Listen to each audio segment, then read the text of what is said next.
Thank you, Justin. 2 years ago, a man's body was found hours after he was abducted during an armed robbery in Wilmington. Detectives are still looking for the people responsible for kidnapping and killing 22-year-old Melquan Hicks Bay.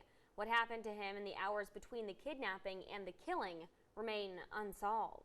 No one should have to bury their kids. Nicole Haskins never thought that would be her own reality after she took in 4-year-old Melquan Hicks Bay and raised him as her own. He lived with me from the time he was 4 until well into high school. She says they lived in the District of Columbia. He didn't move to Wilmington until he was 16 when his biological mother resurfaced. They wanted to get to know each other. Haskins says Melquan went back and forth. He had several jobs in Wilmington, nothing permanent, just chasing a dream. He wanted to pursue music. But she says wherever he was, Melquan made an impression. He was a ladies' man. He was just full of life. Eventually, she says Melquan started a life in the port city. He has children down there, and so some things were just pulling him back. At the end of October in 2017, while in Wilmington, Melquan gave Haskins a call. Like he always does, to ask for some money. So I sent him some money, asked how he was doing. He said he was good. He said he was coming down. That was the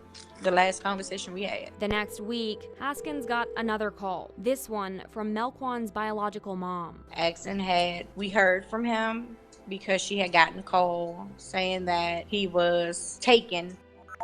New-Hanover-County 911. Someone came into my house with guns and took my phone and took somebody else. Detective Nicholas Lee with the New Hanover County Sheriff's Office says Melquan was the one who was kidnapped. The night before, Melquan had been out with friends. He had gone back to a friend's house there in the 1500 block of South 12th Street. And then shortly after arriving home, these two men burst into the home. Lee says Melquan was the only one taken at gunpoint. They did not take the other two people. He says one of them called 911 from a neighbor's phone. When I opened the doors, 2 guys with guns pointing at my face. They kept asking me, where's the money? Who has the money? Like, they took everything everybody had. 6 hours after that call, just after 10 a.m., another 911 call comes into the sheriff's office. That a body had been found in a wooded area off of Alvernia Drive, which runs off of Rock Hill Road in the Castle Hayne area. Lee says the person had been shot multiple times. Identified him as Melquan Hicks Bay. I couldn't believe it, and I couldn't understand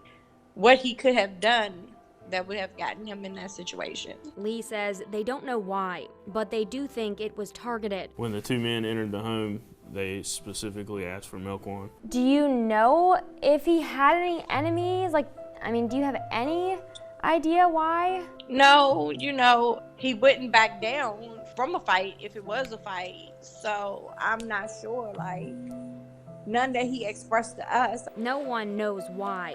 Now they need your help finding who. There's 2 murderers that are out on the street still. The same person who killed my son could be out there preparing to kill somebody else's son. People capable of taking a life. A son. A father. He loved his family, he loved his friends, he loved his children. He wanted to do right for his kids. Kids who were so young at the time, Haskins says they may never remember their father. No, they won't know him eventually. He'll be a picture on somebody's shelf probably.